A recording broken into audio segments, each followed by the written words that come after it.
Alrighty, here we go. First time I'm gonna make a video for YouTube. Alrighty guys, let's see, already I messed up. I just put my thumb in front of the camera. But anyway, let's see here. I need my garage time. Alright, basically not the biggest area to work in, but it is a 3-car garage, a couple bikes, a little bit of a workshop. Coming around over to this side, over the hanging bicycles. Got a couple cars and a 2-car. And what I really want to get into today is just talking about some of the modifications I made on my FJ. It's an 07. It's a little under 50,000 miles because I was overseas flying in and out of Syria, Iraq, and Afghanistan. So for those 5 years, this just kind of sat in the garage. But when I came back, I started actually adding some modifications to it. All right, so just getting into it a little bit. Of course, I got the Toyota Spotlights for off-road. And what I did is, I'll kind of talk about it, but up underneath, I kind of changed that panel there and add a little bit of a black truck bed liner, because right behind it, I don't know if I can show it or not. Let's have a look here. It's basically a panel that I made right there. It's made out of 1/4 inch thick ABS plastic. It's textured on one side, smooth on the other. And that protects all those little radiators that are between the bumper and the original factory rock guard. All I did, guys, was I just grabbed a piece of cardboard, went under there and made a template.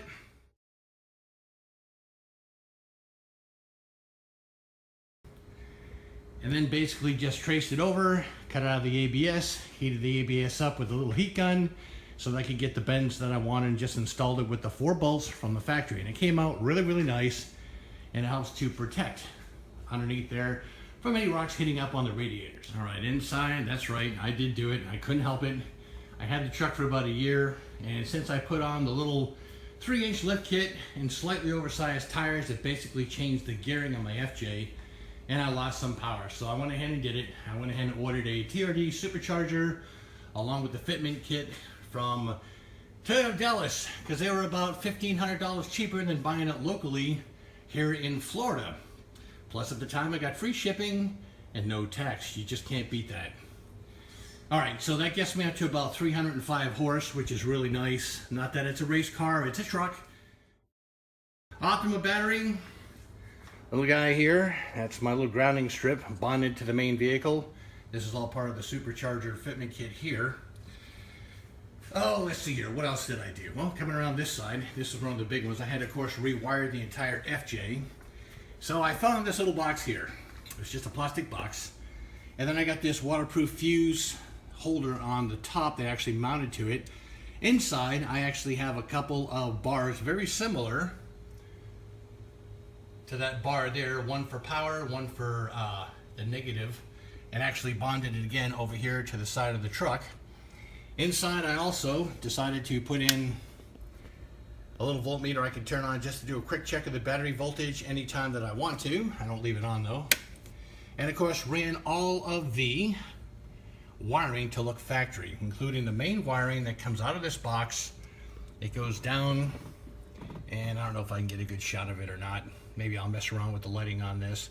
But it goes inside the chassis frame all the way to the back, so I could convert my 4-pin to a 7-pin.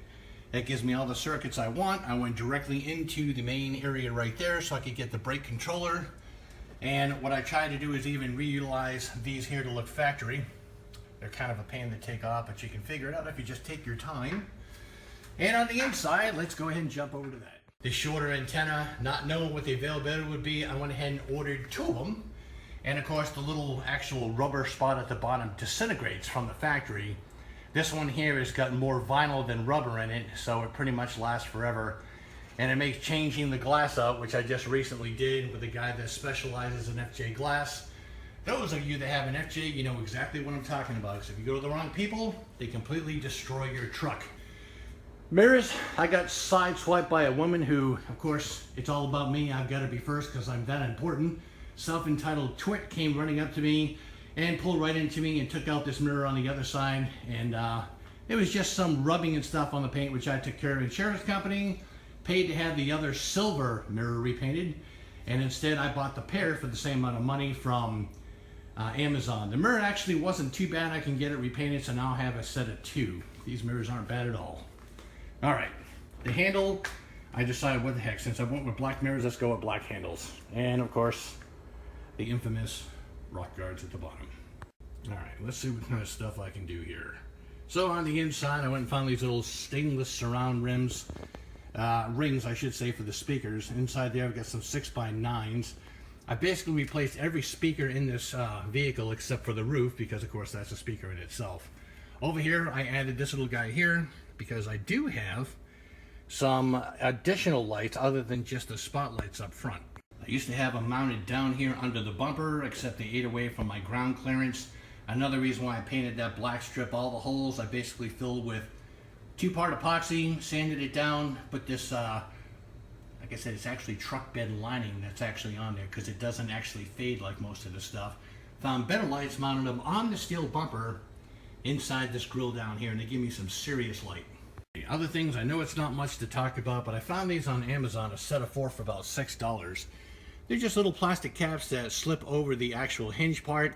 Yeah, they look better, but at the same time, they keep the dirt and dust out.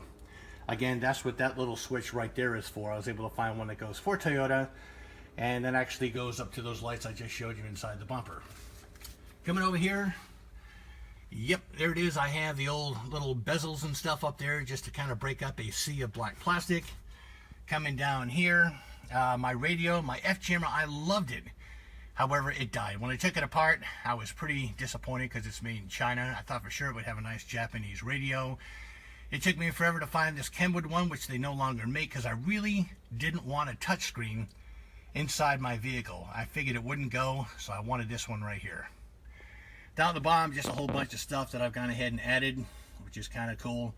The little USB stick sticking out of it is what they call the rear USB for this one here, because there is a forward USB on it.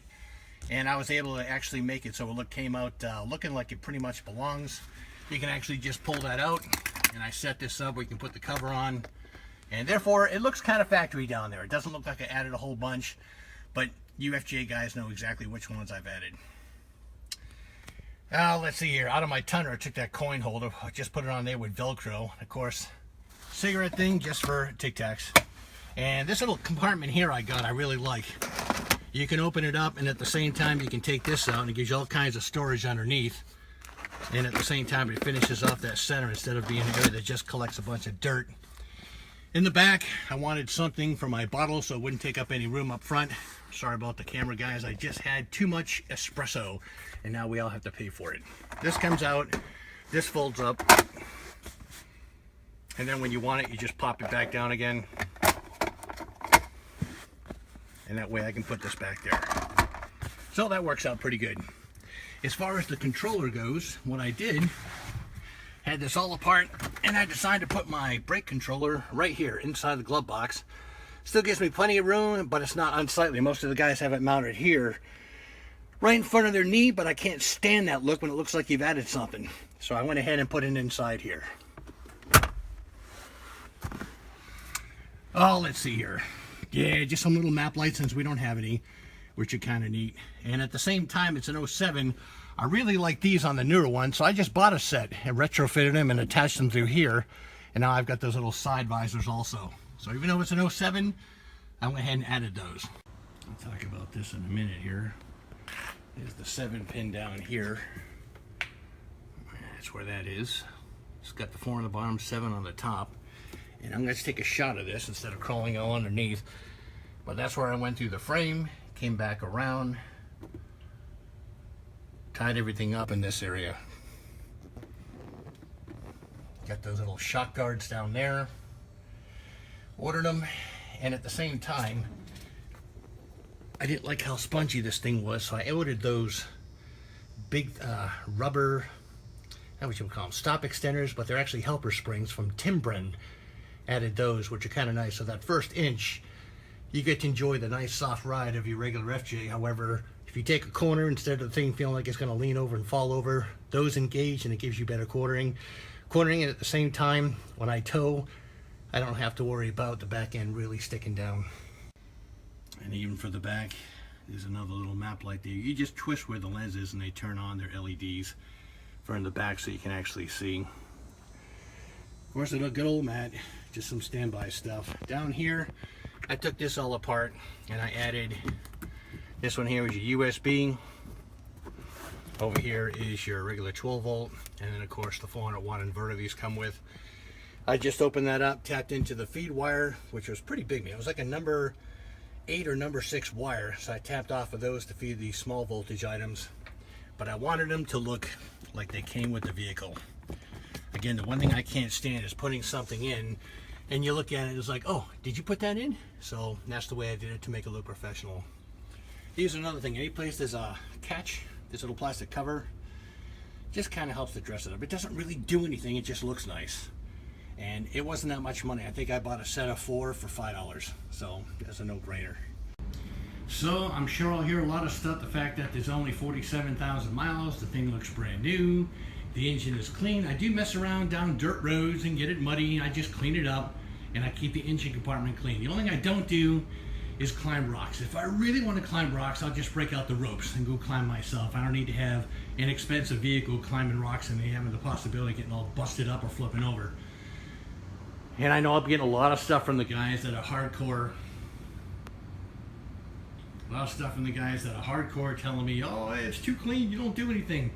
Well, again, I go camping, I get on dirt roads, some kind of rough roads. I don't mind going up mountain trails. I just do not like climbing rocks with a truck. That's not what they're for. Anyway, guys, one of these days, maybe I'll talk about the motorcycles and my filthy garage that's completely unorganized. But this will be my first one, so cut me some slack. I'm not a videographer, I'm a pilot, so this is my first time. Anyway, hope you guys enjoyed it. Hit the like button if you do, leave a comment, and have a great